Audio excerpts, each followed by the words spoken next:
G'day, listeners, and welcome to another episode of the Scouting Australia podcast, powered by Australian Property Scout Buyers Agency. I'm your host, Sammy Gordon, and today, guys, we've got a bit of a different episode.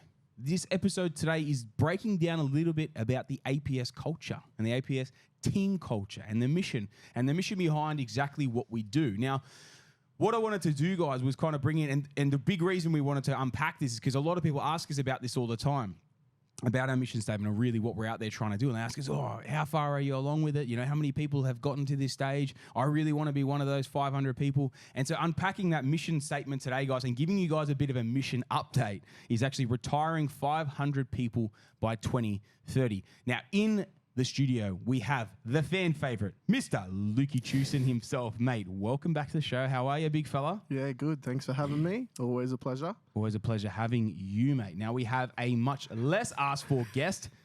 I'll even call him a co-host, mate. I'll look after you like that. Mr. Jimmy Ibrahim, mate. Welcome back to the Sunshine State. How are you, buddy? Very well. G'day, listeners. G'day, gentlemen. Good to be here with you both. And a very exciting topic, Sammy Boy. This is where the rubber hits the road, as they say. Why we are here doing what we do and why you're doing what you do. So I've got a few questions that I'm going to hit you up about this particular mission because I know this is very dear to your heart. Man, I think it really makes up a lot of the APS culture, and it's very, we hold it very closely towards all of us. And when we're looking at doing different things, you hold this very closely towards decision making within the business as well. So, man, I think it's a cool thing to unpack. And I think probably why, if we start with this and why this mission, why are we doing this? Why is it that we're chasing or aiming to retire 500 people by 2030? And I look around at a lot of different people, a lot of different players out there in the game, and they've got all these different things they're trying to do or say or whatever.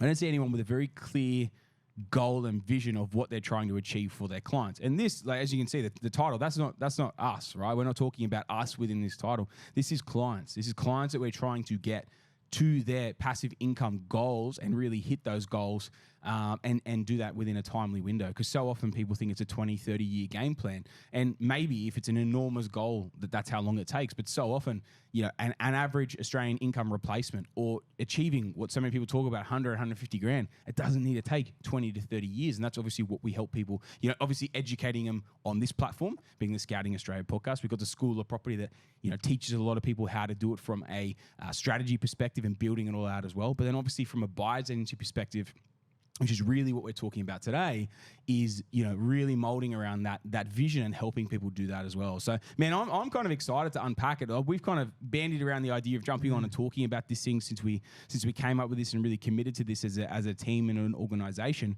So yeah, man, I'm looking forward to really unpacking this today and giving the people a bit of an insight into APS, which is not really, I guess, something that we do too deeply. Yeah, I agree. There's a lot of different metrics around this, and you can understand why people are a little bit confused by it in a sense because it means different things to different people. Yeah.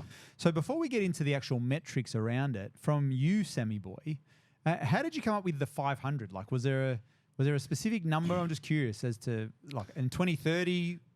We actually kind of came up with it as more of a team. We kind of came together as a leadership team. It was the start of last year it was 2023, and we kind of were having a good look at it, and one of the boys in the team said, we have to kind of come up with something around what are we really chasing? What are we doing this for? What can we all sort of stick to and chase as a mission statement, something that we can chase as a business?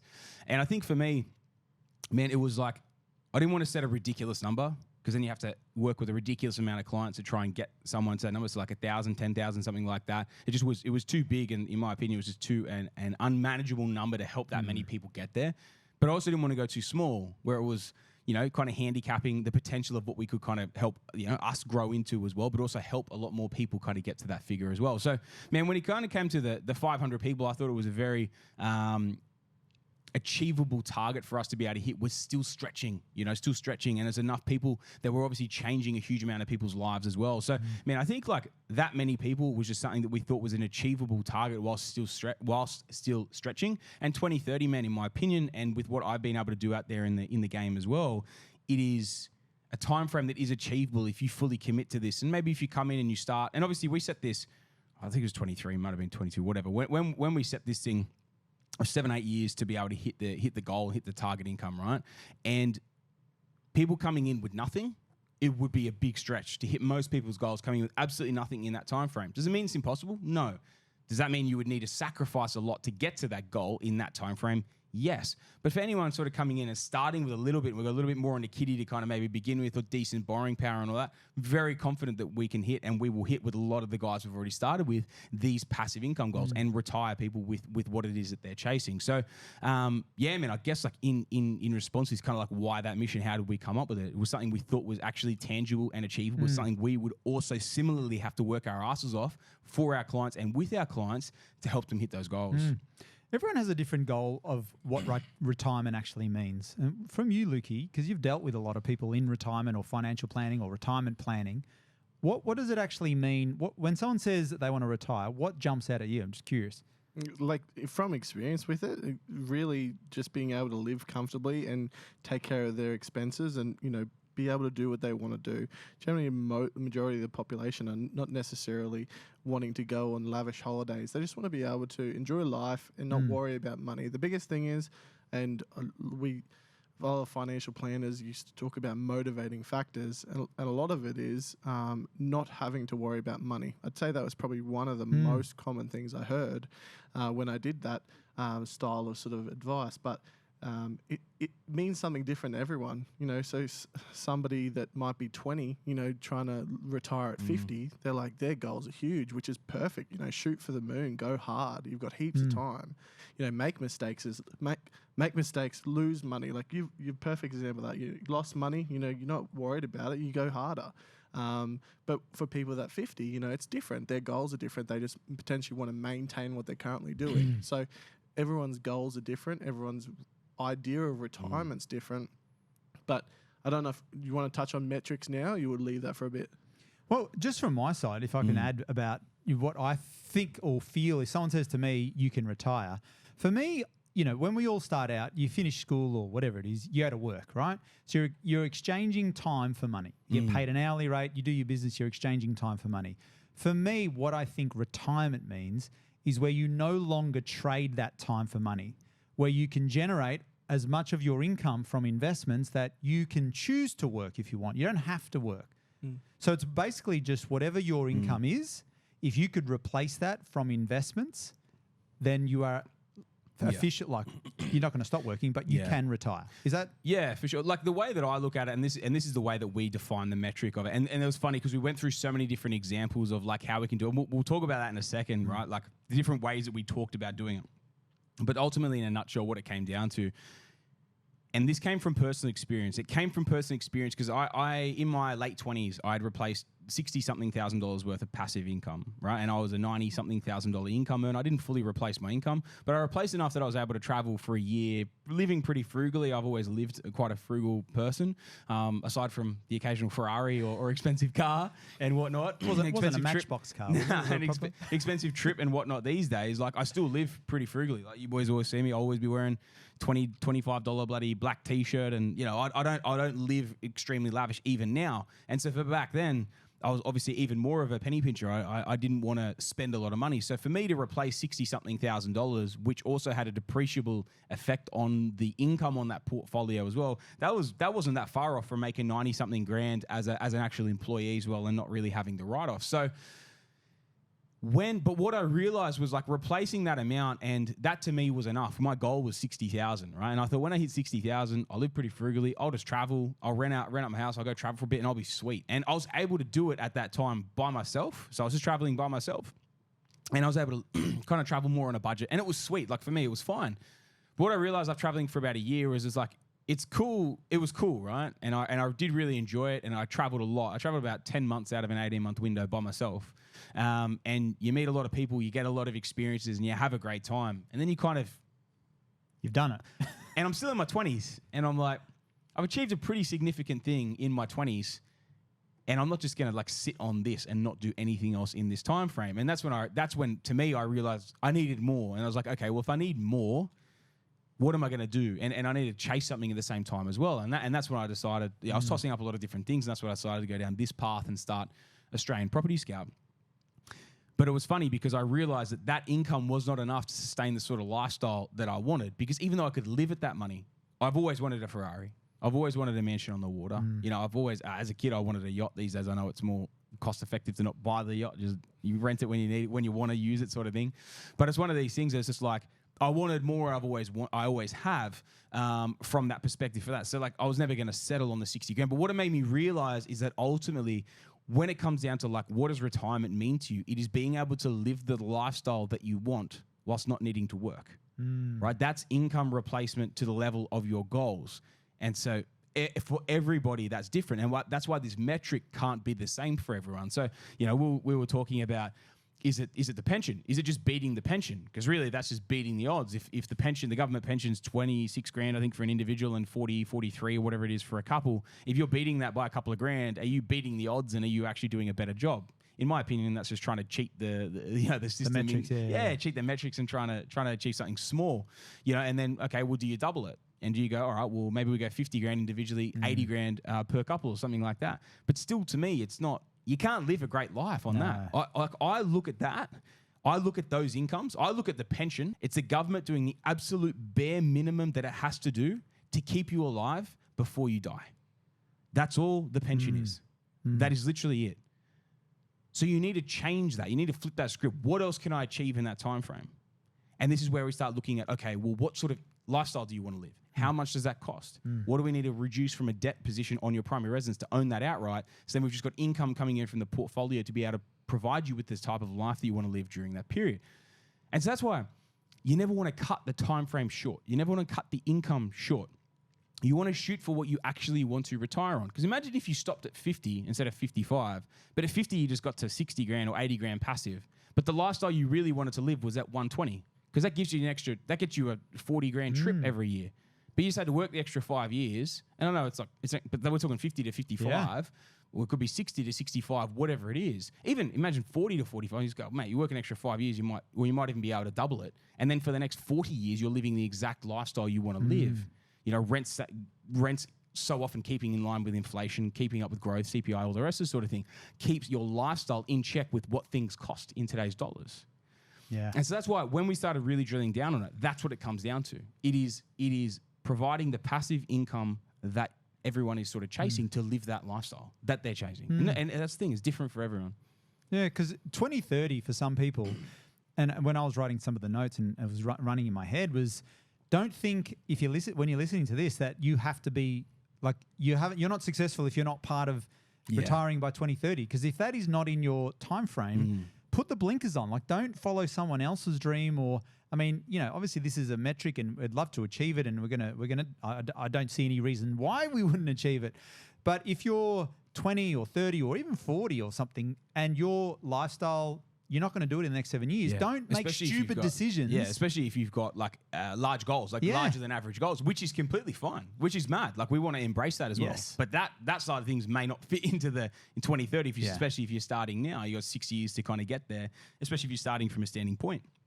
But it doesn't mean we can't push the envelope and get there in 8, 10, 12 years. But if you're going to live the rest of your life exactly being able to fund the exact lifestyle that you want to fund, that's what you're doing it for. That's what we're doing it for. That's what the client should be doing it for. It's a good framework, isn't it? Because it gives us the opportunity to create some incredible lifestyles by 2030, and some people that fit into that. And for the people that are fitting outside of that are going to be doing exceptionally well, but have got the blinkers on, focusing on their own dreams, and they might be a few years later beyond that. You just got to concentrate on what is important to you. Don't get seduced into what everyone else is doing. They can be part of the next class at the end of the day. You know, we have class 1 graduating by 2030 and then class 2 graduating 2035. But put it this way, like if someone didn't achieve it by 2030 because they want to have 300K passive, but they've already got 100 or 150. I mean, they're still added to, and they're still having a pretty good lifestyle. You've got a pretty good lifestyle. Like and you've got an above average goal. So if you've got something that big, it's just something 100% to weigh into the metrics and what you're chasing. So if we were to put a fork in the road to say, okay, well, how do we know who the 500 people, or what is it going to look like? What do you think as a number? Because is it a number? You'd think it's a passive income number. Would it be? What are you talking about? For each individual person? Well, just like, so when we say, how will we know when 500 people get to 2030? Because we'll know. Because this is the whole reason why I got Lukey on this with me as well. So Lukey and I do the bulk of the strategies. You know, we pretty much do all the strategies at Australian Property Scout. And so really, it is the metric that we would gauge off what we've initially discussed with the client. What are your initial Yes. goals? What are we chasing? Okay. What are we targeting? And then we obviously log that into our system, and we're helping and strategizing towards that client hitting that goal. And so essentially it's that goal. So if someone's got a goal 100, and then at 2028, they go, oh, you know what, mate, we're on track for it. We're going to double that now to 200. Mad, man, we're happy to help you. It's probably going to be 2035 until you hit it, because we're pretty much already there. But we've helped you hit that first goal, especially if that first goal is what they wanted to retire on as well. So that's how we kind of move that metric on that, track that from that side as well. And man, we're happy to hit whatever anyone wants to chase on that front. It's always just relevant to, to what their starting position. And people's goals change. Like you see it all the time, people go, I never thought I could do one property. We've had clients, and this is one of the parts of my job I love the most, where they come back and they go, I never knew that was possible. You've changed my mindset. You've changed my life as well, because they thought they could do one property max, and within sort of 12 months plus, they've done 3 or 4 deals, and they've got the equity built in those deals to go and do the next lot. We pair them up with a really good accountant and a really good broker to help them scale, and they, within a year or two's time frame, they come back and they go, if I hadn't have met you, none of that would have been possible. So that's a massive part of and also, working with Sammy, that's filtered down to all of us. And that's where, Sam said at the start, APS culture is huge, because, at the end of the day, that's that sort of reaction from clients and that feel good where people, come back and have the results and they go, this is the best. That's the place you want to work at the end of the day. And they're the people you want to help, because it comes from ethics at the end of the day. If you have a good ethics at the top and we abide by that standard across the board, this is why we get those results, because it's part of the culture. So I have no doubt we'll hit that target comfortably by 2030. And it's all built around the ethics of what we do and how we do what we do. Which I love. And it's a good point that you brought up there, Sammy, because it would be silly to put a metric of 100 grand if someone's retirement goals is to have 70 grand or 60 grand. Why would you make them feel like they're not achieving something because you've made up a false goal for them that is not in line with what they want? Because if you want 60 grand passive, that's completely fine. So don't get seduced. And when I have the calls with people, I say, you don't need to build a portfolio like Sam. Don't put that aside, because that's irrelevant to you, right? What do you want? Because the same strategy is the same. We're just scaling it out. So it just goes. It stops at a certain amount. It's a Whatever metric you of want. a certain amount of properties, certain style of properties to get to a certain goal. And you're big on visualization. I know how much you love writing down your goals and so forth. So what this should be provoking in our listeners is to start thinking about, and you don't have to nail it down at 100% at this right exact moment, but what is your goal? What is that long-term goal that we're trying to reverse engineer? Understanding it will change, it might change, but at least for now, what is it? And is it realistic? What do you guys think? Start thinking about that. Yeah, I mean, 100%. I think people will change goals as they go along as well. So I did that myself. I had the 60 grand goal. I hit it. I changed it to, I think it was 150 or whatever it was. And I changed it to 250. And then once I hit those goals, then I changed it to 500. And now it's at $1 million, And for me, I just changed the metric because I was kind of hitting my goals and knocking them off. And I always go through constant accumulation, but they were stretch points and targets for me to hit as I went. But everyone else is different, right? I kind of do it because I live and breathe property. I can't not do deals. It's just in my psyche, right? This is what I do. And especially with what comes through with us, and you might get an absolute, we laugh sometimes about a meth den or some full smashed out house. And it's just too much risk to put it onto a client. So then I'm just well, the numbers all stacked to make sense to do the renovation. If it blows out, it's a bit of a risk, but this is what we'll do. And then I'll go on and take those style of properties. Hence why my goals continually change, because my accumulation continues to exceed it. But it doesn't mean the average person has to have, and not even the average person, people listening to this and educating themselves and going to the next level, they're thinking well above the average person.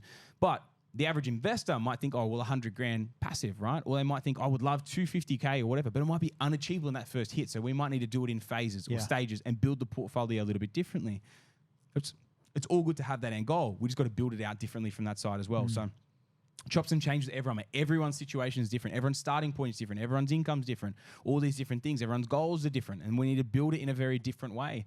And we've said this before on other podcasts, it is a journey. And this is the awesome thing that I love about, obviously, being able to teach Lukey, and Paulie does other strategies as well, and kind of being able to work through this with you boys and clients as well. it's kind of being able to pass on, okay, well, how do we level up past those different platforms and then build to this level and then this level and this level? And that is how we achieve these goals. This is how we get these people to these target incomes that they're chasing. And I think the goal, when I look at the goal and the numbers, right, it's a key, it's actually a representation of the strategy. Because if you're following a strategy that we've spoken about by other, potentially other BAs or people that don't have a strategy, by following that kind of strategy, it is impossible to achieve in a short time frame. Yeah. When you play it out, it just doesn't work. The numbers don't work, right? The numbers don't lie. Whereas the thing I love about the APS strategy is that dual asset accumulation, understanding why you've got them. The only way you can get yourself to be able to replace that income or retire in a certain time frame is because you've built out a portfolio with specific objectives to achieve the number that you want. And you can reverse engineer it pretty accurately. 100%. Ahead of time. Yeah. That's what I love. I couldn't agree more. Lukey? I actually think it's quite a challenge too. Like I love the challenge of being able to scale people up into the higher levels. Although I tried not to do statistics in this potty, I'm going to bring them out anyway. Here we go. So if you actually look at recent numbers from this year, there's 71% of all investors hold one property. You mean in Australia? In Australia. One property. One property. Yeah. Okay. 71, yeah. 18% hold two. 5.8% own three. So that's 95% of the market owns 3 or less. Yeah. 2% own 4. Less than 1%, 0.9% own 5 or more. And there's only 19,900 people in Australia that own 5 or more. Yeah, wow. Very interesting. Huge. And you think about it when you start talking about like 5+, 6+ property portfolio. That's what you need to generate a half decent size portfolio, especially passive income stream. All right, maybe on the back end you don't need that. You don't need that many to hit 100, 150k net passive. You might not need that many to hit that passive income target goal, but you will need it. You will need to build a portfolio that big to essentially exit and get down to that level as well. So it's very interesting. It didn't say it in the report, which I was really keen to understand if that included trust structures. Yeah, if that would be personal names only. Yeah, it generally doesn't. But again, like the metric of the amount of people that would be out there that would own trust, like all right, there probably is a few thousand people kind of on top of that as well, but it wouldn't be a ridiculous amount more. Just because someone has a trust or sets up a trust and buys 1 or 2 properties, it doesn't mean they've gone to 6+ properties. I think that's an important thing to know as well. So one of the things, and I don't want to labor too much, obviously we've gone around like unpacking the mission and talking about what how we've defined it and what we're actually chasing for people as well. But I think one of the other things that we'll talk about for half a second is I get asked a lot of the time, like, where are we at with the journey? Where are we at? Or how many people you must be almost there. You must be almost there. Mate, we bloody said it a year ago or 2 years ago, whatever the bloody hell it was. And I think the reason why I want to bring this point up is because it takes time.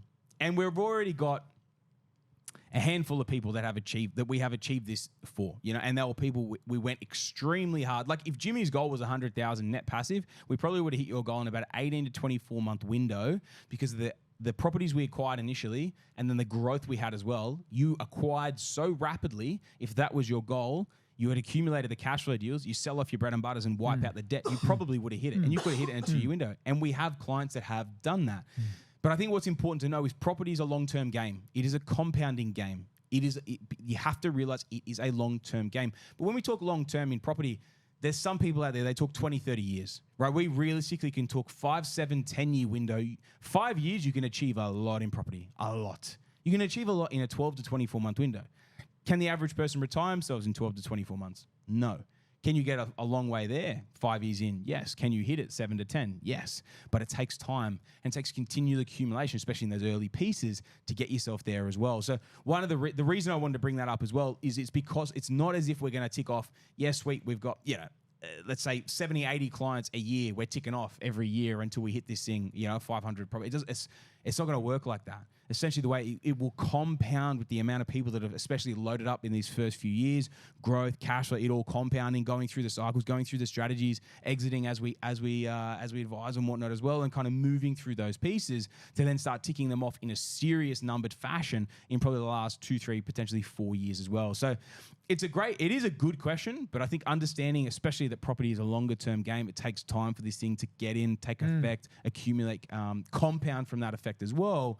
It's going to take time to get there too. But I love it, man. I love the challenge that, that we've kind of got within there as well. And I'm going to be really excited when we start rolling around to like 2026, 27, 28 and start seeing some of these numbers racking up. We'll probably have a bloody tally board up. We'll probably put it behind the potty in that when we get there. That's a great one, isn't it? I don't know if you'll make it that far, Jimmy. Maybe you're looking a bit on the legs, Like I got a bit of a sniffle. I don't know if I'll last. Lukey might be across the table. We're going to put it up there. Mate, I'll put a photo there. Thank you very much. Put it on my grave site.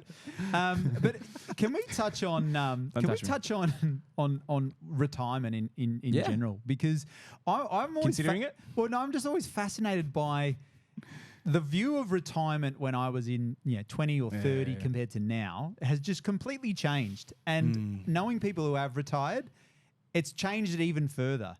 And for me, what I would love to see at 2030, when there's going to be at least 500 or more, I've got a pretty good sneaking suspicion that the majority of those people will still be hustling and doing things regardless of the goals they've achieved because of purpose. It's the purpose to do things because otherwise, what do you do? I think the majority, especially of I'll probably say like sub 50-year-old age group, I think they will reset and go again. And they'll be like, I cannot believe we hit 100, 150, whatever. 50, Let's go for 250. But you're right. So you're thinking people above 50 will go, you know what, let's go and travel. Let's just enjoy the money and all that sort of stuff. But we have clients that come on board and say, my goal is to buy a property. Like I've worked so hard to buy one. And then they see the performance on that one and, we go and get the growth and we build the equity and they go, I'm now upping my goal to 2. Yeah. Perfect. Right. You don't have to have massive goals when you come on board. We can just get started. Yeah. And we can teach you the concepts. Obviously, the podcast is a massive help and, that builds the foundation there too. But, you just starting. Yeah.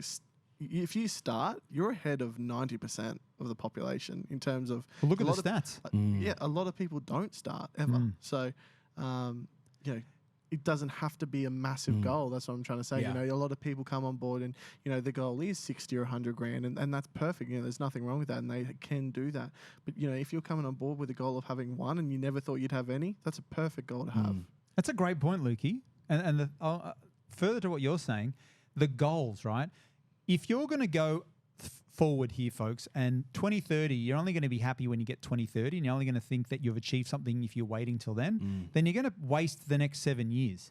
Like, what about focusing on what is the next goal? The next goal is like if it's one property or it's the next one and celebrating the wins along the way, because otherwise we're just the destination. We talk about this, the destination happiness. And if you're thinking, I'm only going to be happy if I achieve this in 2030, you are missing the point of this. It is good to have that as a long-term goal, but we need to celebrate the goals along the way. What do you reckon? Celebrate the goal, celebrate the wins. We need to celebrate the wins along the way 100%. It's funny, you and I were chatting about this yesterday, Jimmy, when we got together, and we were talking about that, about like celebrating the wins and enjoying life on the way through as well. We obviously had the potty last year where we brought this up as well.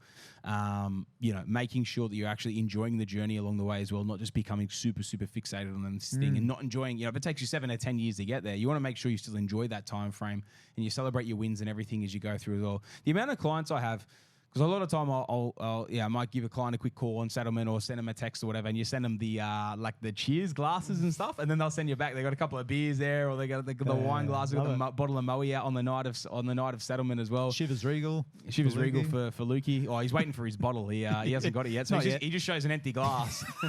With a big smile. Yeah. we'll bring it up mid-year, yeah, we'll see. But and then these people kind of send these things through and they're celebrating the wins on the way through too. So they're making sure they're enjoying it, they're celebrating because it is a journey. And it makes me like smile and I think about it because this is like, I can't even remember the last time I celebrated buying a property or a deal or doing something like that. Like sometimes I get that little feeling of elation when a really good deal comes together or something like that. But so often it's just like, for me, it's almost like business, right? It's methodical and I know I'm making this on it, blah, blah, blah, keep moving. But it's very important when you're early because it keeps the momentum building and reminding you of why you're doing it. It's probably a great time each time you buy a deal to review your goals as well. What were your goals for this year? Are you on track for it? Or you might be listening to this now in August, September, October or something like that and going, we set the goal for 3 properties, we're only on 1 and we need to give the boys a call and get this thing moving, you know? And I'm not kidding about that, because like it's that continual accumulation, the stacking the deck early. When you do that, that is when you win.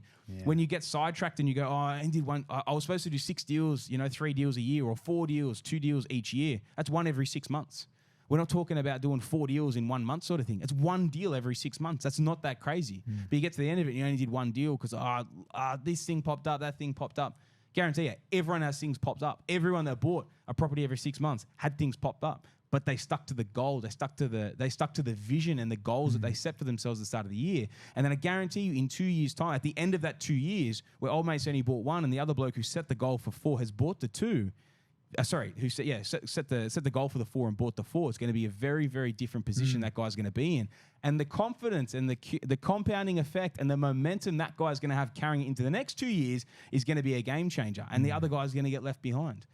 And there's nothing wrong if your goal was 1 property in 2 years. If that's your goal, that's your goal. But like the other, if your goal was a 4 and you let excuses and whatnot get in the way, that's what's going to hold you back from winning. Your excuses are what's going to hold you back from winning. The compounding effect of going hard, especially early, and sticking to your goals. That's the biggest thing I look at. When I went hard and I continually picked up 2, 3, 4 deals a year, 2, 3, 4 deals a year in my mid-20s, that's when my portfolio just went wild. Because all of a sudden, that market did, I made 10% on the way in, and then the market did 10% the next year. I was like, holy shit, I'm starting to make twice what I'm making from working my ass off every year on the side hustle doing this. This makes so much sense. And then, dang, you double down on it, do it again. But then what you're getting to year 3 and 4 after you started doing 2, 3 a year, and you're looking back, and the ones you bought 3, 4 years ago, they've had massive growth, and they're literally just paying you, spitting you deposits nonstop so you can keep building it. So I know we've gone a little off field with this, we've gone a little bit of a tangent with this, but this is where you've got to realize this. If you stick to this and you literally focus on this thing, this is how you get to this is how you become part of that. And that's what we help our clients do. We keep them accountable to that as well. But obviously it's on the people as well to keep themselves accountable to their own goals too. Yeah, I think what loved about your story, Sammy, because and I know that you said before that you don't celebrate some of the wins on the individual properties, but you generally anchor a reward of something when you've achieved the milestone. Yes. So because obviously you've built out a pretty substantial portfolio, but for a lot of our listeners that haven't got to that point yet, it is the 1 property, right? So having that goal or that reward is what's going to keep you motivated. Yeah. And even though you might want to have that 10 property portfolio, whatever, but if you're not celebrating the number 1 or number 2, then you're just going to be. It's a term called destination happiness, and a mate of mine, a mentor of mine, always said that, Jimmy, don't fall in the trap of the destination happiness. And he said it's basically when I get this, then I will be happy. So when I've done this, then I'll be, whatever it is. When I get married, or when I buy the property, when I do, if you're always having that destination happiness, it's just going to constantly change, because once you get that, but when I get this. And it's a never-ending cycle. And I've been guilty of that. I catch myself out all the time. We're all human. Sometimes you can sort of be blasé about it. And you really do have to celebrate the wins. Keep your big picture in mind, but make sure you celebrate the wins, the little wins. There was a really good, I was listening to a podcast the other day, and he was basically talking about that exact thing. He was saying, there are things that you've already done in your life that you previously said would make you happy when you did them. That's a cracker. And I don't want to, that's not like from me, but like that's so true. Like I remember like growing up, I was like, oh, I can't wait. Say it again. Things that you've already done in life, like previously you've said would make you happy. You've already done them. You're doing those things now, or you've already done them. You've already done them, or you're doing them. I went growing up, like, and to be honest, like I said it and it does, I said to myself, like, I'd love to be a dad. And like, that's going to make me so happy when that happens. And it does. It makes me happy every single day, so. Except between 4 and 6 p.m. Unless there's a kick in the rib at 2 a.m. Like, we'll talk about that later. But 4 to 6 p.m. You're still in the office, bro. Do you mean a.m.? Well, I don't know if he's in the office. He's not like you, mate. He works hard. This bloke works hard. Go on, Lukey. Not all of us. He couldn't let it go. He couldn't let it go. I was going to say, not all of us work 3 hours a day. 3 hours a day, 3 days a week, 3 days a month. Talking about Sammy. No, you're all over it. But yeah, when I heard that, I was like, that's massive, because there's always going to be, and I forgot his name, Matthew McConaughey, the actor. Yeah. one of his Golden Globe speeches, he was saying, I'm chasing me in 10 years because when I get there, I'm then going to chase me in 10 years from that. And his speech was really good in that because he was basically talking about how he always wants to set himself bigger goals and bigger targets because if you're exactly what you're saying, destination happiness I actually think it's probably destination unhappiness because at the end of the day, there's so many things you say will make you happy. You get there and it doesn't mean anything to you. So one example I was going to say before we went off the topic. Example me. Some of our clients, when they do a deal, one of their thing was, I'm going to crack that special bottle that I had. Awesome. We've got clients that do that, and they'll send a photo, like, thanks for all the help. I'm cracking this special bottle tonight, to celebrate. And then we have other people that will go and do something that was special to them because they hit their target. So those sort of things are awesome. I love seeing it. I get sometimes the people, some of the clients will send me, because we send out typically end of year, right? We'll send out the little hampers. They get the nice bottle of champagne and all the rest of the stuff. Or occasionally we send out to Shivers just not to leaky there. It's in the mail. It's in the mail. It's in 2023. No, 2030. But like they send it to me. They say, Matt, I was waiting for the next deal to go through and settle before we crack this thing. And they send me the photos. We've been waiting since Christmas to crack this thing. So it's cool, like they're almost like saving those little things of, we'll save it for the next deal and then we'll celebrate with that. Because so often like these little things, like these people, a lot of people are saving really hard. They're not being frivolous with their money and whatnot. And then they're saving for those special occasions like that as well. So I love it, man. Like it's it's very, very motivating within that. Because I think I see myself and a lot of clients out there. I see my parents and a lot of clients out there. I even see a lot of my mates out there, in clients out there that might have done well in the past, and then they've kind of like frazzled the opportunity that they might have had, fumbled the opportunity they might have had to build themselves really good money when they were making really good money. Build themselves a good portfolio. And then you can you see that person and you go, mate, I gotta teach you these lessons. I gotta give you this example of someone that we've seen before. And I think that's a cool thing about how many people in so many walks of life we deal with and work so closely with, that we can help shape and mold them into, going forward into building what they really, really want. So I love it, man. It's mad. It's very aspirational. I love it. It gives you a good feeling. Absolutely. Yeah. And to be fair, to see all those little wins, because the little wins make up the big wins. 100%. You can't get to a big win by stacking losses together. It's like when we get the settlement text and we're always sending each other the reval text. And then we throw, if you guys aren't following us on Instagram at Australian Property Scout, make sure you go jump it. We don't put them all up there, but whenever I kind of think about one of the guys send me one, I'll put it on the story and then save it in the highlights reel of client wins or something like that. Go hit those and see some of those. When we all get it, we all pump those into the group chat with the team, and everyone's loving it. Well, the big revals, 3-6 months post settlement. Sometimes it might be 12 or 24 months post settlement. They've owned this thing for a while, and it might have done 80-100% worth of growth, in this time frame. Or it might be 6 months post settlement, it's up $100,000, and they're stripping that equity out and going again. And those wins, like seeing those things, I absolutely love it. And honestly, you guys should go over there and make sure you check it out, because there's some cool ones. Even like some funny guys in there. They write some silly things, or some people that are like seriously moved by it as well. Like, mate, thank you so much. And I love it. These wins like that it's indescribable. Because you see them every day, right? You see all these numbers every day, and I know you don't take it for granted, but when you think about it, someone's bought a property. They're on, say, 80 or 100 grand. Yeah. That property in 12 months has increased the same amount of money they're earning all year. So they're not saving that money. Yeah, if not more. Right? They're still paying tax on that money. And to have bought a really good asset to achieve that uplift, I mean, that is that is so powerful of what is possible with this game, to change your life completely. It's the way the average Australian, sorry to cut you off there, mate, but there's a way the average Australian can leverage themselves to become ultra wealthy. So even just wealthy. A lot of Australians, they just want to replace their income, which almost everyone in the world would agree that makes someone wealthy. When they've got passive income coming in and replace that, that's wealthy. And so many average Australians that just want to have a crack at this thing and go out and create something special, that's what they need to do it. And man, being able to help them do that is crazy. Lukey? I've gone blank, but we'll move on. Well, just on that, in terms of being wealthy, I think you said the last, 15% of people retire self-funded or something, was it? Yeah, it was a very small percentage. But one of the things that stood out to me about... No, it was 15% of all property investors. Oh, okay. No, so it's or was basically it everyone? 80% of self-funded retirees own some form of investment okay. property. Oh, okay. So basically, And only 15% of the population is self-funded in retirement. yeah, very that's small. I think it's like 22%, but somewhere there, like low 20. It was 15 originally, but okay. There's the 15. in terms of like your 80% of self-funded retirees owning some form of investment property, it's a pretty good correlation.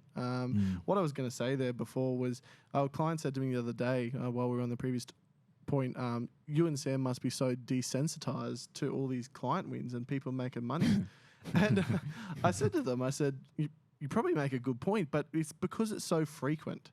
Like we see it every single day. It doesn't necessarily mean it means less to us seeing it on a daily basis. It means the world to us because that's what I'm we're not doing. desensitized at all. I love that shit. Cool. Send me the text. I want to see the text. Why didn't you send me out a text? I want to post it. Come on, bro. That's what I'm saying, and that's what I said to them. I said, like, we love it. Like seeing it. Like, yes, we see it day to day, but that's what we do it for. Like at the end of the day, seeing these results and talking about it with clients, and them saying, I could not believe this is actually, like, I saw the reval and the broker said, what?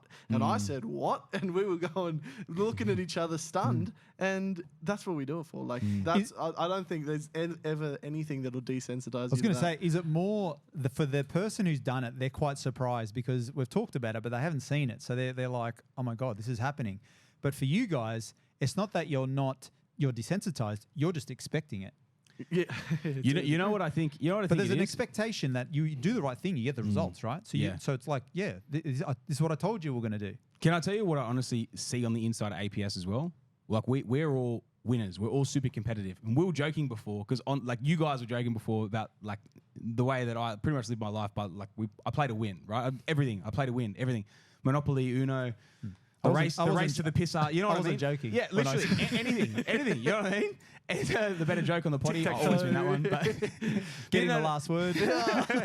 Always get that one because I'll just cut you. But the thing was, we were laughing about it driving the Zambreros, right? And people say like, oh, people might think, oh, we're desensitized to it, or like, oh, it's just like it's all good because like or they're thinking about, or they just want to focus on 500 people to retire or whatever. We play to win. When a reval comes in and some client on 60 grand just gets a 60K uplift in a 3, 4, 6 month window or something like, do you think that doesn't give us a buzz? We just won. We play to win. Every time that comes through, we just won. Do you think when like the best sports people in the world win, they don't celebrate every single time they win? They celebrate. They play to win. And it doesn't mean like whichever it is, when they score goals, when they score hatties, when they bloody touchdowns and all the rest of stuff. Michael Jordan, every time he scores, they celebrate. Every single time. You play to win. If you're desensitized to that, you're not a winner. You're just in there for the volume game. And I'm not kidding. That's why before as soon as you said I arced up, mate. I want to see it every single time. Every single time. And that's what we're built with. That's literally like the APS bloody. I'm spitting at you. I'm getting that bloody fight up. Like, that's the passion behind it. Yeah, man, that's what I mean. And that's what's within APS. That's the DNA.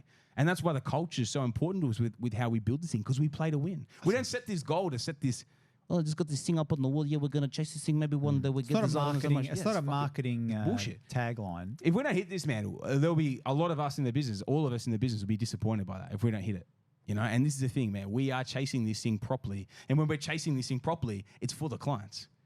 That's why I said when we first jumped on, this number is clients by that time frame. I love it. I love it too. I think your point there is really good in terms of it is expected because we hold ourselves to a high standard, and Sammy holds all of us to a high standard. There's no one in the business that is not a winner or not someone that is driven to succeed or, a high level performance because it's expected. We expect it of our work ethic and we put in the work. So we do expect results for our clients because we do this on a professional basis. Yeah. Our clients aren't paying a fee to get a substandard service. At the end of the day, we expect results, they expect results, and we deliver that. I wonder if clients actually realize how hard-ass we are, like internally within the business in terms of crunching deals. You know what I mean? Like, I wonder it sometimes if like they realize how like finitely we pick through deals, the amount of criteria that we crunch, how hard we value deals, how much of a checklist they have to go through, even from a pricing, location, everything sort of aspect to get presented deals. You know what I mean? It's not like we just, here's a realestate.com ad, here you go, here's an email with 5 of them. Which one would you like? Which a lot of buyers agents operate like that. It is nothing like that. And that's what the problem is, because if you told everyone the exact thing that you did, let's delete then that. other people will copy that, right? Yeah. So that's why it's like a chicken and the egg. It's a bit hard to really tell people in this forum exactly what you do, because we all know exactly what goes through. But as soon as you do that, then all your competition goes, okay, well, I'll just copy what Sammy does, and then I'm going to take away. Yeah, there's an odd saying in this one. You ever seen the movie Taken? From From, calls him and he goes, "Good luck." Good luck. Everyone needs to go and watch that. Yeah, that was yes, perfect. yes. Thank you. But Had a bit of an accent too. I just realised I was the dirty Albanian butt that said I it to was Liam gonna Neeson. say. You're uglier Good than luck. Liam Neeson. Good luck. Good luck. Good luck. Good luck. Oh, because when Lemon. Liam Neeson says, "I'm going to find you," and he says, "Good luck." Yeah, that one. Is that it? Bro, how long did it take you I to understand. realise That's I what was he was thinking, are doing you at trying to be the Liam time. Neeson or are you trying to be the other person? That's what I said. I was the dirty Albanian. Ah. Yeah, Why yeah. is he dirty? He's a person trafficker, people trafficker. He's not clean. He was a criminal. Yeah. Anyway. Fair enough. We know why he's asking. My brother, Mate. my cousin. Go on. Anyway. Probably is. But that metric, like, we actually track that. Like, it's not as if we source every deal and every client that we ever see a deal of gets one. We said no to 350 deals last month, in the month of January, and it was a short month. That's January. And Yeah, that's yeah. a short month, yeah. We would reject like 500-600 deals a month easily. And that's just what enters our system and then gets rejected, let alone what we just reject. You know, that comes through and goes, nah, everything we see. I generally talk about like a minimum of 300, you know, like with clients. We reject 300 deals a month. To be fair, there's plenty of places that just get the deals and pass them on to people, and they'll find someone for it. But at the end of the day, the reason we don't take those 300 deals, and to be honest, we probably do have a bit of a time frame for clients to get a deal, but it's because we're so focused on quality. We're not just going to give you anything that, you know, oh, well, you know, that'll do. And you probably won't ever come back because you hated us. We so focus on the right deals, we say no to so many. This is why, like, I love our clients so much because so many, like the vast majority of them understand the reason why it is a bit of a wait time with us for a deal, especially in the super tight stock environment we're in right now. We're not just going to give them a deal because they're sitting on our books and harassing us or whatever. They're sitting there, they're being patient, they're waiting for the right deal because they know that is ethically how we operate. And we're going to get them the correct deal that's going to suit their portfolio. And man, that's what I love, the respect they have on our side to find them the right deal and the time it takes to do that. Man, I love that. It's massive. So if someone says to them, another BA, I can get you a deal next week, that doesn't necessarily mean that it's a good deal. Man, I can get you a deal 20 grand over market next week as well. Yeah, that's my point. So for people to understand, doesn't necessarily mean the speed is not a better deal. That's why I said before when you said, oh, someone's going to try to go out there and copy you. Once again, good luck. Let's wrap it. Come on. Just the last one about the numbers of deals that you reject. I think the thing I love about that is you can't get a good gauge of market value, or you can't understand what is a good deal if you're not vetting and viewing volume. Like that's where the rubber hits the road. It's like you look at 2 deals, whereas if you're looking at 500, you're gonna pick out the 10% or whatever it is that is a cracker, right? So it's the volume of deals, which I love. Seeing the volume of deals. That is what you're leveraging on when you're using an expert. Because the average person is going to look at 2. They're probably going to look online. They're going to go and look at 1 maybe. Mate, there's an expert way of doing this. There's absolutely no question. There is an expert way of doing this, and then there's just, going through doing an online course, setting up a business, and then trying to sell something to someone as well. 100%. There's an expert way of doing this. There's knowing 100% the way to do this as an absolute elite operator. There's everything else. Okay. Boys, we good? Good luck. Good luck. You can't do it, bro. It's your eyes that he goes full character, doesn't he? It's very, very intense. For anyone not watching, definitely go watch. Good luck. Anyway, let's wrap it up. We'll clip that. I love the mission, Definitely Sammy not. boy. Don't clip anything, mate. I love the mission. I love the mission. 3 key takeaways. Punch it. Or just key takeaways. Whatever you got. Give me a couple. Focus on your own goals. Keep your own goals super clear in your mind. That is probably the number one thing that I take away from that. Stay in your own lane. Stay in your own lane. Oh, I love that one. That's a good one. Which is really important. And I think everyone's goal is different. So don't be too short-sighted. That's the last thing. Don't be too short-sighted. Don't narrow your window thinking you have to do everything within the next 5 years if it doesn't fit in line with what you want. Love it, mate. Love it. Lukey? I think one thing, we always talk about big numbers as well, but I don't think there's a goal that's too small. You know, if you're wanting to start out with 1, there's no issue with that. If your goal is 100, if your goal is 300, that's fine as well. And everyone's on their own journey and everyone's got their own goals. I want to point out to people that are listening that, may think, oh, we don't help people unless they're doing heaps of deals, 2, 3 a year. We help people that, just want to do one, So, and that one is so important to you that's what we need to focus on. So there's no goal too small, there's no goal too large, but everyone's on their own journey. So, we can sort of devise that. One little thing I'll throw in on that as well, man, I completely agree with you. And there's some people, they've either been burnt by someone in the past, or they know someone else that got burnt, or maybe they've never bought anything and they're super, super nervous and whatnot. I think the vast majority of people that are attracted to this podcast are go-getters and they want to go super hard. But maybe you've been sent this potty from your son, who's that person, or your daughter, who's that person. And maybe they've sent this to you and you're a little bit more conservative and you do just want to start with one and see the results. Exactly as Lukey's saying there's no issues or nothing. There's nothing wrong with that. Because then if you get the great deal in the great location, you buy it at the right price, and the great location is the biggest thing, right? It'll do the heavy lifting for you, especially if you just want to see how it goes for a couple of years.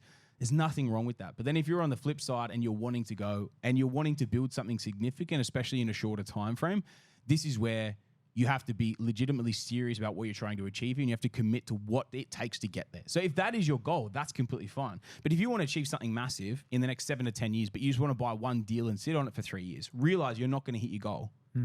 That's what I think you really, really need to understand with this. And that's, man, I agree with you completely.